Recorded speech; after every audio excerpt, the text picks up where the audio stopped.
Hello. जय हिंद। तो देखिए हम लोग पीवाई की जो सीरीज कल चल रहा है उसको आज फिर कंटिन्यू करते हैं। और आज का जो सवाल है वो सवाल नंबर 10 है। जीएस पेपर 1 2024 में जो पूछा गया है यूपीएससी मेंस का वो सवाल है। आज आप लोग एक और चीज़ को सीखिएगा। आप पीवाईक्यू का महत्व को जानिएगा। जो पीवाईक्यू होता है वो आपका जो थीम होता है ना, जो थीम जो रहता है उसको आप समझ जाइएगा।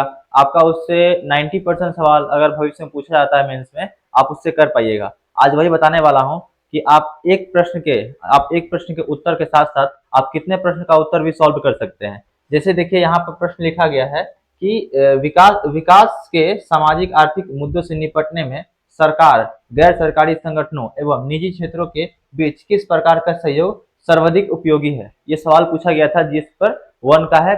आप देख लीजिएगा, ये सवाल 10 नंबर का सवाल है। ठीक है। अब इस सवाल का जो उत्तर है ये तो मैं आपको समझाऊंगा ही, लेकिन इसके पहले मैं आपको ये बता दूं कि इस सवाल को एग्जामिनर फिर से किस प्रकार से भविष्य में घुमा फिरा के पूछ सकता है। ठीक है। उसका भी आइडिया लेने के लिए मैं आपको और इसी सवाल का उत्तर जो ऊपर में है, और मैं 10 सवाल को लेके आया हूँ जो सेम इसी प्रकार का सवाल है, लेकिन उसका उत्तर एक ही होगा। अब देखिए कि एग्जामिनर किस प्रकार का सवाल को घुमाता है। देखिए अब यहाँ पर वही सवाल है। अब देखिए यहाँ पर सवाल को पढ़िए। यहाँ लिखा गया है कि सामाजिक आर्थिक विकास में सरकार, निजी क्षेत्र एवं नागरिक समाज समाज के बीच सहयोग की आवश्यकता का विश्लेषण कीजिए। यही सवाल है। बस क्या किया गया, घुमा दिया गया है। फिर मैं दूसरा सवाल पढ़ देता हूँ। यहाँ लिखा गया है कि विकास प्रक्रियाओं में बहुहितधारक, ठीक है, दृष्टिकोण की उपयोगिता पर चर्चा कीजिए। वही सवाल है। बस क्या है, यहाँ शब्दों का जाल है। एग्जामिनर क्या करता है कि जो एग्जाम देते हैं बच्चे उनको सिर्फ शब्दों के जाल में फंसाता है। फिर देखिए यहाँ लिखा गया है कि सामाजिक समस्याओं के समाधान में राज्य, बाजार और नागरिक समाज की संयुक्त भूमिका का अब आलोचनात्मक परीक्षण कीजिए। सेम वही सवाल है। बस क्या है, आपको इसमें थोड़ा सा कॉन्सेप्ट बताना, जैसे आलोचनात्मक बोला, आपको थोड़ा सा आइडिया बदलना पड़ेगा। ठीक है। आलोचना आप कर दीजिएगा, बस सवाल का उत्तर सेम ही रहता है। अब देखिए लिखा है ना यहाँ पब्लिक प्राइवेट एंड पार्टनरशिप, जो पीपीपी है। ठीक है।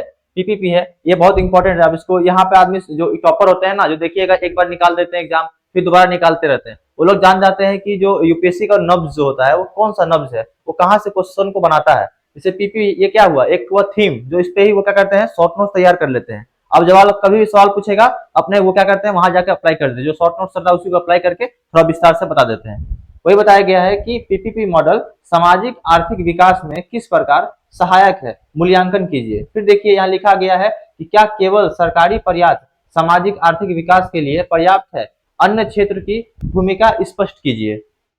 वही सवाल है, जो सवाल पूछा गया वही सवाल, बस क्या इसको घुमाया गया है। फिर देखिए लिखा गया है विकास प्रशासन में कोलैबोरेटिव अप्रोच क्यों आवश्यक है, समझाइए। फिर लिखा गया है कि सरकार, एनजीओ और निजी क्षेत्र के बीच समन्वय की कमी विकास को कैसे प्रभावित करती है, विश्लेषण कीजिए। फिर देखिए लिखा गया समावेशी विकास सुनिश्चित करने में विभिन्न संस्थागत भागीदारी की भूमिका पर चर्चा कीजिए। विकास के फिर 9 नंबर है कि विकास के क्षेत्र में गैर राज्य अभिनेताओं, मतलब लिखा है नॉन स्टेट एक्टर की बढ़ती भूमिका का मूल्यांकन कीजिए। फिर है कि राज्य प्रधान विकास मॉडल की सीमाओं को ध्यान में रखते हुए साझेदारी आधारित मॉडल की आवश्यकता स्पष्ट कीजिए। देखिए वही देखिए यही सवाल है। इसका क्या है, वो 10 फॉर्मेट है। एक ही सवाल को घुमा फिरा के खाली पूछा गया है। अब देखते हैं कि इसका उत्तर हम लोग किस प्रकार से लिख सकते हैं। देखिए इसका उत्तर लिखने के लिए आप सिंपल सा इंट्रो ये दीजिएगा कि सामाजिक आर्थिक मुद्दे जैसे गरीबी, बेरोजगारी और शिक्षा, स्वास्थ्य बहुत बड़े और जटिल होते हैं। ठीक है। क्या होता है कि जो अशिक्षा है, स्वास्थ्य की कमी है, बहुत क्या होते हैं, बड़े बड़े और जटिल होते हैं। इन समस्याओं को कोई एक संस्था अकेले हल नहीं कर सकती। आप इस प्रकार से इंट्रो दे दीजिएगा।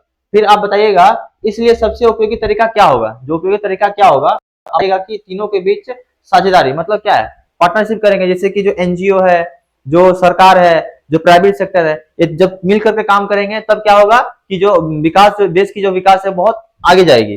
वही बताया गया है कि जिससे हम आसान भाषा में कहते हैं सब मिलकर काम करे और जिम्मेदारी बांट ले। जिसका जो जिम्मेदारी, प्राइवेट सेक्टर का जो रिस्पॉन्सिबिलिटी है, सरकार का जो जिम्मेदारी है और एनजीओ का जिम्मेदारी है, और हम देखेंगे इसका क्या क्या जिम्मेदारी है। देखिए यहाँ बताया गया ना।